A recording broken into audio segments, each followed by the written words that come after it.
الحمد لله رب العالمين. اللهم صل على محمد وعلى آل محمد. ഇനി നമുക്ക് സൂറത്ത് ഹൂദിലെ സൂക്തം 12. أعوذ بالله من الشيطان الرجيم.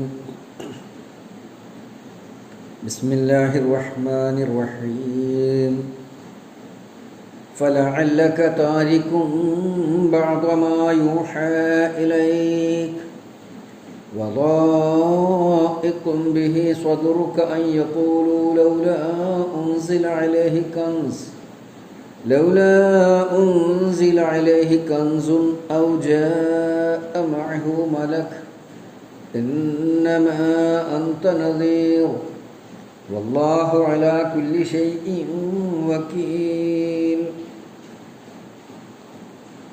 فلعلك താങ്കൾ ഉപേക്ഷിക്കുന്നവനായേക്കാം ബഅല ചിലതിനെ മാ യൂഹയിലേക്ക താങ്കൾക്ക് ലഭിച്ച ദിവ്യ വെളിപാടിൽ താങ്കൾക്ക് ലഭിച്ച ദിവ്യബോധനത്തിൽ നിന്ന് ചിലതിനെ താങ്കൾ ഉപേക്ഷിക്കുന്നവനായേക്കും. വലായിക്കും ബിഹി സ്വദുറുക താങ്കളുടെ മനസ്സ് ഇടുങ്ങുന്നവനുമായേക്കും, അല്ലെങ്കിൽ മനസ്സ് കുടുങ്ങുന്നവനുമായേക്കും. ഇത്രയും വേദന അങ്ങേക്കുണ്ടാകും.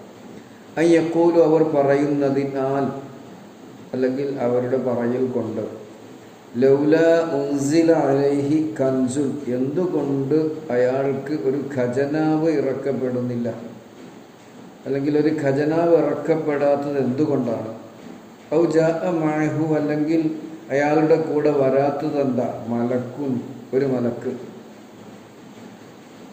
അപ്പോൾ അവരോട് മറുപടി പറയാൻ അല്ലാഹു ആവശ്യപ്പെടുന്നു. ഇന്നമാ അൻത നദീർ താങ്കളൊരു മുന്നറിയിപ്പുകാരൻ മാത്രമാണ്. വല്ലാഹു അലാ കുല്ലി ഷൈഇൻ വക്കീൽ എല്ലാ കാര്യങ്ങളുടെയും ഉത്തരവാദപ്പെട്ടവർ അല്ലാഹുവാണ്. ഒന്നുകൂടെ അർത്ഥം അറിയാം.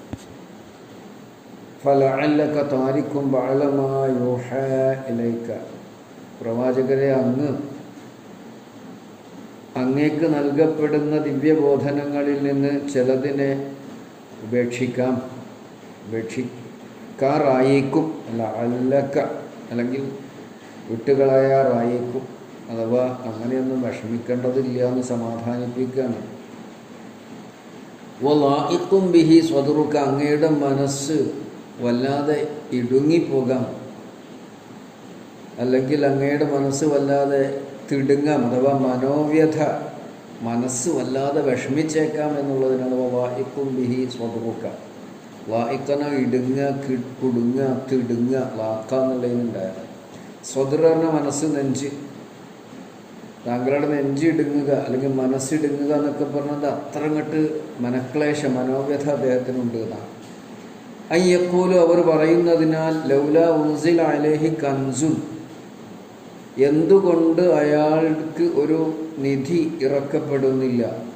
ഔ ജാഅ മഅഹു മലക്കുൻ അല്ലെങ്കിൽ ഒരു മലക്ക് അയാളുടെ കൂടെ വരുന്നില്ല. ഇന്നമാ അൻത നദീർ താങ്കൾ ഒരു മുന്നറിയിപ്പുകാരൻ മാത്രമാണ്. വല്ലാഹു അലാ കുല്ലി ഷൈഇൻ വക്കീൽ എല്ലാ കാര്യത്തിൻ്റെയും ഉത്തരവാദിത്തമുള്ളവൻ അല്ലാഹുവാണ്. വക്കീൽ സാധാരണ നമ്മൾ മലയാളത്തിൽ ഉപയോഗിക്കുന്ന വാക്കാണല്ലോ. ഒരു തുടക്കം ഫലഅല്ലക താരിക്കുന്ന തറക്കാൻ ഉപേക്ഷിച്ചു, ബഅല ചിലത്, താഴക്കാൻ താങ്കളായേക്കാം. അഥവാ ഇവരുടെ ഈ പ്രചണ്ഡമായ പ്രചരണം എന്തൊക്കെയാണ് അവർ നബിയോട് ആവശ്യപ്പെടുന്നത്? നിങ്ങൾ നബിയാണെന്ന് ഞങ്ങൾ വിശ്വസിക്കണമെങ്കിൽ, താങ്കൾ ഈ കേൾപ്പിക്കുന്നത് അള്ളാഹുവിൽ നിന്നുള്ള ദിവ്യബോധനമാണെന്ന് ഞങ്ങൾ വിശ്വസിക്കണമെങ്കിൽ താങ്കൾക്കൊരു ഫണ്ട്, കൻസ്, നിധി, ഒരു ഖജനാവ് അതുണ്ട്. താങ്കൾ ഇങ്ങനെ ദരിദ്രനായൊരു മനുഷ്യൻ പറഞ്ഞാൽ ആര് കേൾക്കും? ഞങ്ങളൊക്കെ അംഗീകരിക്കണമെങ്കിൽ താങ്കൾ ഒരു ധനാഢ്യനാകണം. അതിനാവശ്യമുള്ള ഫണ്ട് യഥേഷ്ടം നിങ്ങളുടെ കൈവശമുണ്ടായിരിക്കണം.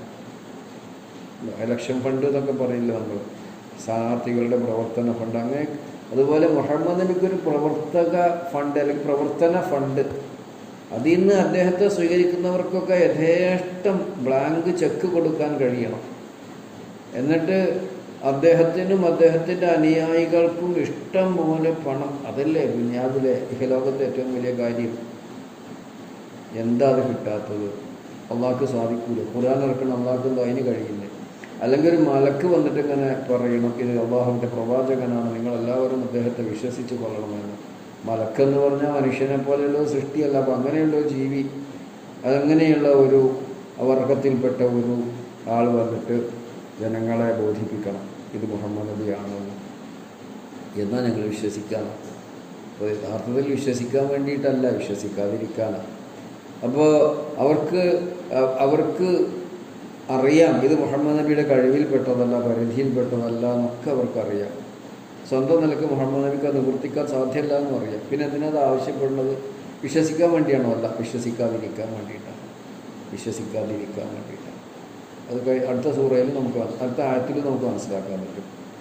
അപ്പോൾ താങ്കൾ അങ്ങനെ മനസ്സ് കുടുങ്ങേണ്ടതില്ല. അതുപോലെയുള്ള നബി സല്ലല്ലാഹു അലൈഹി വസല്ലമയെ ആശ്വസിപ്പിച്ചു കൊണ്ടുള്ള വചനങ്ങൾ വേറെയുണ്ടല്ലോ. സൂറത്തു അൽ കഹ്ഫ് 6-ാമത്തെ ആയത്തിൽ നമ്മൾ ഓതാറില്ലേ, ഫലഅല്ലക ബാഖിഉൻ നഫ്സക, താങ്കളെ തന്നെ അപായപ്പെടുത്തുന്നവനായേക്കും, അല ആസാരിഹിം, അവരുടെ പിന്നാലെ കൂടിയിട്ട് അവരെ ഉത്ബോധനം നടത്തിയിട്ടും അവരെ പ്രേരിപ്പിച്ചിട്ടും അവർക്ക് ഉപദേശം പറഞ്ഞു കൊടുത്തിട്ടും ഖുർആൻ ഓതി കേൾപ്പിച്ചിട്ടും അവരുടെ സന്മാർഗം മോഹിച്ച് അവരുടെ പിന്നാലെ നടന്ന് അവരെ നിരന്തരമായി ഈ അള്ളാഹുവിൻ്റെ ഖുർആൻ ഓതി കേൾപ്പിച്ചുകൊണ്ട് താങ്കളെ തന്നെ അവരിട്ടും സ്വീകരിക്കണില്ല, അവർ നിരാകരിക്കുകയാണ്, ധിക്കരിക്കുകയാണ്, നബിയെ ഉപദ്രവിക്കുകയാണ്. അങ്ങനെ താങ്കളെ തന്നെ അപായപ്പെടുത്തിയേക്കാം.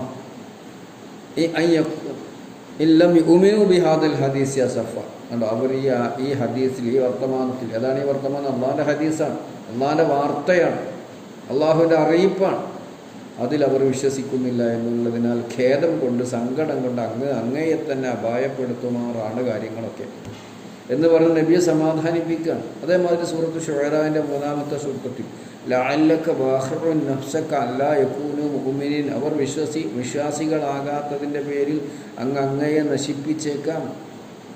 സൂറത്ത് ശുഅറായിൽ ഇതേമാതിരി തന്നെ അല്ലാഹ് സൂറത്തു നഹ്ലിലും പറഞ്ഞിട്ടുണ്ട്, വലാ തഹ്സൻ അലൈഹിം, അവരുടെ പിന്നാലെ നടന്ന് അങ്ങ് ഖേദിക്കണ്ട, വലാ തകു ഫീ ദൈഖിൻ മിമ്മാ യംകുറൂൻ, അവർ പയറ്റുന്ന കുതന്ത്രങ്ങളിൽ താങ്കൾ മനസ്സ് തിടുങ്ങുകയും വേണ്ട.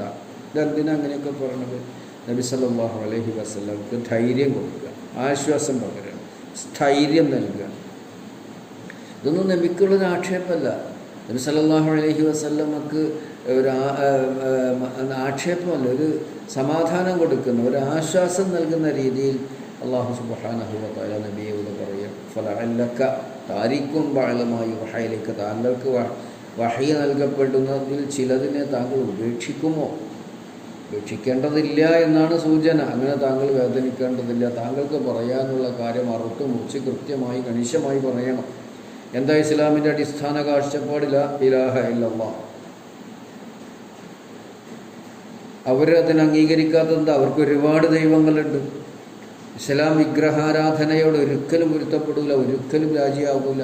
ഒരു പലപ്പോഴും ആവശ്യപ്പെട്ടതാണ്, കുറച്ചൊക്കെ ഈ പറഞ്ഞ് ഞങ്ങൾ സ്വീകരിക്കാം, ഞങ്ങളുടെ പാരമ്പര്യവും ഞങ്ങളുടെ ആചാരവും കാക്കക്കാരണവന്മാരുടെ ഈ വഴിയും ഈ വിഗ്രഹാരാധനയും കുറച്ചൊക്കെ നീയും സ്വീകരിക്കണം, നമുക്ക് പരസ്പരം പൊരുത്തപ്പെട്ട് പരസ്പരം ഒരു അഡ്ജസ്റ്റ്മെൻറ്റിൽ ഇങ്ങനെ മുന്നോട്ട് പോകാം എന്നൊക്കെ അവർ ആവശ്യപ്പെട്ടതാണല്ലോ. ഒന്ന് മയപ്പെടുത്തണം വിമർശനം.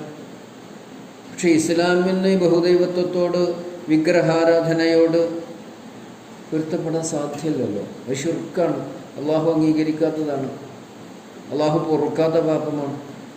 ഏകദൈവത്വം തന്നെയാണ് ഇസ്ലാമിൻ്റെ അടിസ്ഥാന ശീല. അതാണ് ലാ ഇലാഹ ഇല്ലല്ലാഹ്. നമ്മൾ തൗഹീദ്, അള്ളാഹുവിൻ്റെ ഉലൂഹിയത്തിലും റുബൂബിയത്തിലും മുലൂക്കിയത്തിലും ഹാക്കിമീയത്തിലും ഒക്കെ അള്ളാഹു തനിച്ചവനാണ്. അത് അംഗീകരിക്കണം. അതാണ് നബി പറഞ്ഞതിൽ ഏറ്റവും മുഖ്യമായ കാര്യം. അങ്ങനെ കാര്യങ്ങൾ ഉപേക്ഷിക്കുമാറ് താങ്കളെ അവർ കൊണ്ട് സമ്മർദ്ദത്തിലാക്കുകയാണ് എന്ന് പറഞ്ഞുകൊണ്ട് അങ്ങ് ഉപേക്ഷിക്കേണ്ടതില്ല എന്നതിന് പ്രേരണ നൽകുകയാണ്. ഉപേക്ഷിക്കില്ല. നബി സല്ലല്ലാഹു അലൈഹി വസല്ലം അദ്ദേഹം ഉറപ്പിച്ച് പറഞ്ഞാണ്, ഒരു കയ്യിൽ ചന്ദ്രനെ വെച്ച് തന്നു, സൂര്യനെ വെച്ച് തന്നു, മറു കയ്യിൽ ചന്ദ്രനെയും വെച്ച് തന്നാലും ഇത് വിട്ടിട്ടൊരു കളിയില്ല എന്ന് അദ്ദേഹം പറഞ്ഞതാണല്ലോ. ചിലപ്പോൾ എന്നാലും വല്ലാത്തൊരു സമ്മർദ്ദം വരുമ്പോൾ സൂറത്ത് ഇസ്രായേൽ അള്ളാഹ് സൂചിപ്പിച്ചതുപോലെ ലൗല അൻ സബ്ബത്നാക, നാം താങ്കളെ ഉറപ്പിച്ചു നിർത്തിയിട്ടില്ലായിരുന്നുവെങ്കിൽ ലഖദ് കിത്ത തർക്കനു ഇലൈഹിം ഷൈഅൻ ഖലീല, അല്പം ചിലപ്പോൾ താങ്കൾ ചാഞ്ഞേക്കും അവരിലേക്ക് സൂറത്ത് ഇസ്രാ പറഞ്ഞിട്ട് സഹിക്കവയ്യാതെ കണ്ടോ ചാഞ്ഞിട്ടുണ്ടോ? ഇല്ല. അള്ളാഹു അദ്ദേഹത്തെ ഉറപ്പിച്ച് നിർത്തിയിട്ടുണ്ടോ ആദർശത്തിൽ? അത്രയും വലിയ മർദ്ദന പീഡനങ്ങളൊക്കെയാണ് അവർ നടത്തുന്നത്. അത്രയും ഗുരുതരമായ ആരോപണങ്ങളും ആക്ഷേപങ്ങളും ഇസ്ലാമിനോടും മുസ്ലിമീങ്ങളോടും അവർക്കുള്ള ഉറപ്പ്. എന്നിട്ട് നബി സല്ലല്ലാഹു അലൈഹി വസല്ലം നമുക്ക് സ്വന്തം നിലക്ക് നിവർത്തിക്കാൻ സാധ്യമല്ലാത്ത കാര്യങ്ങളൊക്കെ ആവശ്യപ്പെടും. അപ്പോൾ കാര്യങ്ങൾ നമുക്ക് വ്യക്തമായിട്ടുണ്ടാവുമല്ലോ. ഞാൻ ഒന്നുകൂടെ അർത്ഥം പറയാം. ഫലഅല്ലക താരിക്കും തറക്ക ഉപേക്ഷിച്ചു, താരിക്കും ഉപേക്ഷിക്കുന്നവൻ, ഫലഅല്ലക താങ്കളായേക്കും, താരിക്കും ഉപേക്ഷിക്കുന്നവൻ, ബഅല ചിലതിനെ, മാ യുഹ ഇലൈക താങ്കൾക്ക് ദിവ്യബോധനമായി നൽകപ്പെടുന്നതിൽ നിന്നുള്ള അല്ലെങ്കിൽ നൽകപ്പെടുന്നത് അതിലെ ചിലതിനെ താങ്കൾ ഉപേക്ഷിക്കാം.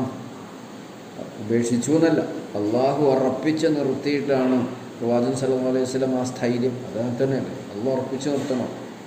അള്ളാഹു പ്രവാചകന്മാരൊക്കെ പ്രാർത്ഥിച്ചിട്ടുണ്ടല്ലോ, വസബ്ബിത് അഖ്ദാമന വൻസുർനാ അലൽ ഖൗമിൽ കാഫിരീൻ. സൂറത്ത് അൽ ബഖറയിൽ 250-ാമത്തെ ആയത്തിലെ പ്രാർത്ഥനയും നമ്മൾ പഠിച്ചിട്ടുണ്ട്. താലൂത്ത് തമ്മിലുള്ള യുദ്ധത്തിൽ അല്ലേ, താലൂത്തിൻ്റെ പ്രാർത്ഥന അൽ ബഖറ 250-ാമത്തെ ആയത്തിലല്ലേ നമ്മൾ പഠിച്ചത്. എന്താണ് ജാലൂത്തിനോട് ഏറ്റുമുട്ടിയപ്പോൾ എന്താണ് താലൂത്തും സംഘവും പ്രാർത്ഥിച്ചത്? റബ്ബന അഫ്രിഖ് അലൈനാ സബ്റൻ, ഞങ്ങൾക്ക് സഹനവും ക്ഷമയും ചൊരിഞ്ഞു തരണം. വസബ്ബിത് അഖ്ദാമന, ഞങ്ങളുടെ പാദങ്ങളെ ഉറപ്പിച്ചു നിർത്തണം. വൻസുർനാ അലൽ ഖൗമിൽ കാഫിരീൻ, നിഷേധികളായി നിഷേധിക്കൂട്ടത്തിൻ്റെ മേൽ ഞങ്ങൾക്ക് സഹായം നൽകണം. ഇത് നമ്മൾ പ്രാർത്ഥിക്കേണ്ട പ്രാർത്ഥനയാണ്. റബ്ബന അഫ്രിഖ് അലൈനാ സബ്റൻ വസബ്ബിത് അഖ്ദാമന വൻസുർനാ അലൽ ഖൗമിൽ കാഫിരീൻ. അതറിയാത്തവർ സൂറത്ത് അൽ ബഖറയിൽ 250-ാമത്തെ ആയത്തിൻ്റെ അവസാന ഭാഗം നോക്കുക. ജാലൂത്തിനെ നേരിട്ടപ്പോൾ താലൂത്തിൻ്റെ പ്രാർത്ഥനയാണത്. അതിന് മുമ്പ് പറഞ്ഞില്ല, വല്ലാഹു മഅ സാബിരീൻ, ക്ഷമാലുക്കളുടെ കൂടെ അള്ളാഹു ഉണ്ടാകുന്നു. അതാണ് റബ്ബന അഫ്രിഖ് അലൈനാ സബ്റൻ, ക്ഷമാലുക്കളുടെ സഹനശീലരുടെ കൂട്ടത്തിൽ ഞങ്ങളെ പെടുത്തണം എന്നുള്ള സൂചനയും കൂടിയാണ്. റബ്ബന അഫ്രിഖ് അലൈനാ സബ്റൻ, ഞങ്ങൾക്ക് ധാരാളമായി സഹനം ചൊരിഞ്ഞു തരുമാറാകണം.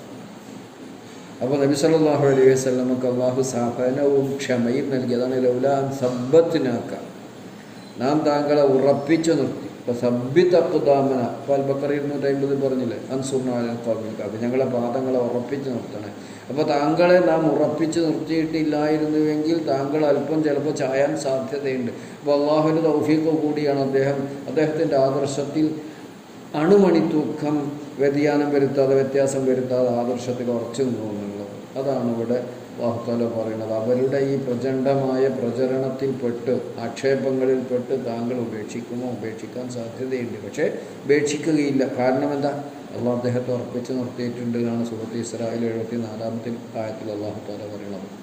ഫലഅല്ലക താരിക്കും ബഅദ മാ യൂഹാ ഇലൈക, താങ്കൾക്ക് അള്ളാഹു നൽകിയ വഹയിൽ ചിലതിനെ അങ്ങ് ഉപേക്ഷിച്ചേക്കും. വല്ലാഹിക്കും ബിഹി സ്വദറുക, അങ്ങയുടെ മനസ്സ് ഏറെ തിടുങ്ങുകയും ചെയ്തേക്കാം, അല്ലെങ്കിൽ അങ്ങ് ഏറെ മനോവ്യഥയിൽ മനക്ലേശത്തിൽ അകപ്പെടുകയും ചെയ്യാം. അയ്യഖൂലു ലൗലാ ഉൻസില അലൈഹി കൻസുൻ, അദ്ദേഹത്തിനൊരു കൻസ്, ഒരു നിധി എന്തുകൊണ്ട് ഇറക്കപ്പെടുന്നില്ല എന്നവർ പറയുന്നതിനാൽ. ഔ ജാഅ മഅഹു മലക്കുൻ, അല്ലെങ്കിൽ ഒരു മലക്ക് അദ്ദേഹത്തിൻ്റെ കൂടെ എന്തുകൊണ്ട് ഉണ്ടാവുന്നില്ല എന്നവരുടെ വർത്തമാനത്താൽ താങ്കൾ മനസ്സിടുകയും. ഇന്നമാ അൻത മുൻദിർ, താങ്കൾ ഒരു താക്കീതുകാരൻ മാത്രം. ഇങ്ങനെ ദിവ്യാത്ഭുതങ്ങൾ കാണിക്കാനുള്ള കഴിവൊന്നും അങ്ങേക്ക് അള്ളാഹ് തന്നിട്ടില്ല. അതൊക്കെ അള്ളാഹുവിൻ്റെ നടപടിക്രമങ്ങളിൽപ്പെട്ടതാണ്, അള്ളാഹുവിൻ്റെ കഴിവിൽപ്പെട്ടത്, അള്ളാഹുവിൻ്റെ ഉത്തരവാദിത്വത്തിൽപ്പെട്ടതാണ്. താങ്കൾ അതൊന്നും നോക്കേണ്ടത്. ഇന്നമാ അൻത നദീർ, താങ്കളൊരു നദീർ. താങ്കൾ പറയുന്നത് ഉൾക്കൊണ്ടുകൊണ്ട് അംഗീകരിച്ച് അനുസരിച്ച് സ്വീകരിച്ച് ജീവിച്ച് മരിച്ചിട്ടില്ലെങ്കിൽ നാളെ പരലോകത്ത് നരകശിക്ഷ അനുഭവിക്കേണ്ടി വരും എന്ന താക്കീത് നൽകുന്നവനാണ് താങ്കൾ. അത് മാത്രമാണ് താങ്കളുടെ ദൗത്യം. അല്ല, ഇതൊക്കെ അംഗീകരിച്ചും അനുസരിച്ചും ജീവിച്ചാലോ സ്വർഗമുണ്ടെന്ന സന്തോഷ വാർത്ത. ബഷീറാകും. അപ്പോൾ വല്ലാഹു അലാ കുല്ലി ഷൈഇൻ വക്കീൽ, എല്ലാ സംഗതികളുടെയും ഉത്തരവാദപ്പെട്ടവൻ. വക്കീൽ, നമ്മൾ മലയാളത്തിൽ പറയുന്ന വക്കീലാണ്, ഉത്തരവാദിത്തം ഏൽപ്പിക്കപ്പെട്ടവൻ. അത് അള്ളാഹുവാണ്. ഒന്നുകൂടെ അർത്ഥം പറഞ്ഞ് അവസാനിപ്പിക്കാം. എന്തിനങ്ങനെ തിരിച്ചും മറിച്ചും പിന്നെയും അർത്ഥം പറയണത്? ഖുർആൻ അറിയാത്തവർ ഓതുമ്പോൾ ഒന്ന് മനസ്സിലാക്കിക്കോട്ടെ എന്ന് വിചാരിച്ചിട്ടാണ്. ഇത് 2 പ്രാവശ്യം കേൾക്കുക, മുസാഫ് നോക്കി ഇങ്ങനെ ഇത് കേൾക്കുകയും ചെയ്യുക, അപ്പോൾ വേഗം മനസ്സിലാവുമല്ലോ. അതുകൊണ്ടാണ് ഫലഅല്ലക താരിക്കും ബഅദ മാ യൂഹാ ഇലൈക, താങ്കൾക്ക് വഹയായി നൽകപ്പെടുന്നതിൽ ചിലതിനെ അങ്ങ് ഉപേക്ഷിച്ചേക്കാം. വലായിക്കും ബിഹി സുദറുക, അങ്ങയുടെ മനസ്സ് അല്ലെങ്കിൽ അങ്ങയുടെ മാറ് ഇടുങ്ങുകയും ചെയ്യാം, അല്ലെങ്കിൽ അങ്ങക്ക് മനോവ്യഥയുണ്ടാകാം എന്ന് സൂചന. അയ്യഖൂലു, അവർ പറയുന്നതിനാൽ അല്ലെങ്കിൽ അവരുടെ പറയിൽ കേട്ട്, ലൗല ഉൻസില അലൈഹി കൻസുൻ, എന്തുകൊണ്ട് അയാൾക്കൊരു നിധി ഇറക്കപ്പെടുന്നില്ല, വലിയ ഫണ്ട് അദ്ദേഹത്തിന് ലഭിക്കുന്നില്ല, ഖജനാവ് ഉണ്ടാകുന്നില്ല. ഔ ജാഅ മഅഹു മലക്കുൻ, അല്ലെങ്കിൽ അദ്ദേഹത്തിൻ്റെ കൂടെ ഒരു മലക്ക് വരുന്നില്ല എന്ന വർത്തമാനമുണ്ട്. ഇന്നമാ അൻത നദീർ, താങ്കളൊരു മുന്നറിയിപ്പുകാരൻ മാത്രമാണ്. അതുകൊണ്ട് അവരിങ്ങനെ പറയുന്നതിലൊന്നും താങ്കൾ ബേജാറാവണ്ട, താങ്കൾക്ക് മുന്നറിയിപ്പ് നൽകുന്ന ഉത്തരവാദിത്തം മാത്രമേ ഉള്ളൂ. വല്ലാഹു അലാ കുല്ലി ഷൈഇൻ വക്കീൽ, എല്ലാ കാര്യങ്ങളുടെയും ഉത്തരവാദിത്തം അള്ളാഹുവിനാകുന്നു. ഉത്തരവാദപ്പെട്ടവൻ വക്കീൽ അള്ളാഹുവാകുന്നു. അല്ലാഹു സുബ്ഹാനഹു വ തആല നമ്മെ എല്ലാവരെയും അവനിൽ ഭരമേൽപ്പിച്ചുകൊണ്ട് ജീവിക്കാൻ തൗഫീഖ് നൽകുമാറാകട്ടെ. എന്നും മുഅ്മിനീങ്ങളായി മുസ്ലിമീങ്ങളായി അള്ളാഹുവിൻ്റെ കൽപ്പനകൾ സ്വീകരിച്ച് അനുസരിച്ച് ആദരിച്ച് അംഗീകരിച്ച് വിനീത വിധേയരായി ജീവിച്ച് മരിക്കാനുള്ള തൗഫീഖ് നമുക്കും നമ്മുടെ കുട്ടികൾക്കും അല്ലാഹു തആല നൽകുമാറാകട്ടെ. റബ്ബന ആതിനാ ഫിദ്ദുനിയ ഹസന വഫിൽ ആഖിറതി ഹസനത വഖിനാ അദാബന്നാർ വൽഹംദുലില്ലാഹി റബ്ബിൽ ആലമീൻ.